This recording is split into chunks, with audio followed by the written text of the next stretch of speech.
Let's talk about the events in the Raven movie in Phase 4 of my DC Cinematic Universe. In Raven's first solo journey, we're going to get a deep character study on what it means to be the human embodiment of a universal concept. Raven has now held the powers of destruction within her body for almost 7 years, and it's beginning to take a little bit of a toll. Because even though the collective consciousness of the universe could not affect her physical form, it's beginning to affect what we're going to be calling her soul self, the soul power that she had absorbed from Trigon thanks to her Uncle John. Absorbing that made her literally one of the most powerful magical entities in all of reality, but she still has to learn how to control and use all of that power, which could take centuries. But recently she has been having horrible visions. When she goes to bed at night, a voice in her head whispers atrocities. And it's her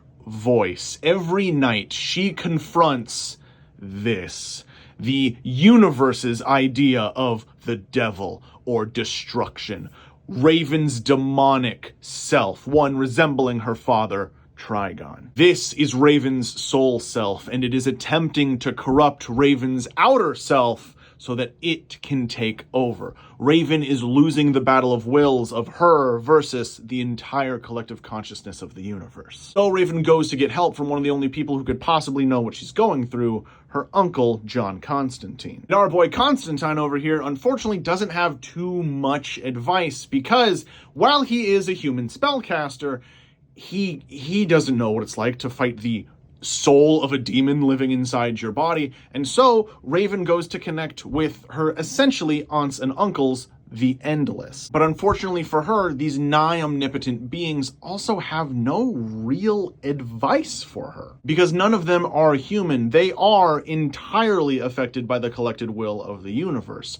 They have nothing to say about fighting against it with their own sense of will because they don't particularly have one. And this struggle for Raven's soul self is only made worse when Raven is summoned by the Church of Blood and their latest leader, Brother Blood the Ninth, Sebastian Blood the Ninth. He is the leader of the Church of Blood, a church that used to worship Trigon specifically. They are unaware that Trigon has died, and so when his summoning spell finally works and Raven appears, he realizes that the embodiment of destruction is a woman his age. And then we're adapting the creepy storyline from the comics where he kidnapped and summoned Raven and tried to marry her so he could have the Antichrist. It's an adaptation of that storyline, only Raven soloing the entire church. In an attempt to finish a ceremony that would bind Raven to him and essentially make her his magical consort, wife,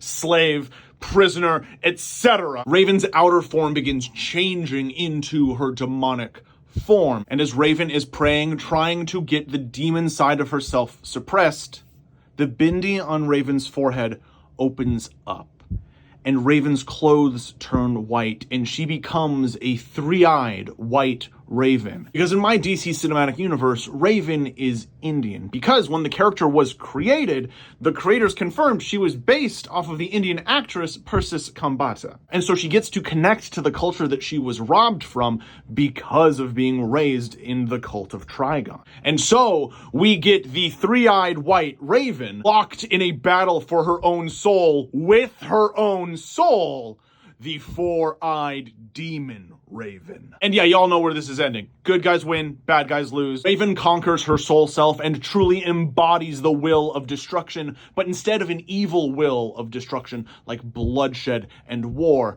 the type of destruction you need to do before you can grow something new. Instead of the actual destroying aspect of it, Raven chooses to focus on the change that destruction can bring. And then Raven whoops the shit out of the Cult of Blood single-handedly. And that's the Raven movie in my DC Cinematic Universe.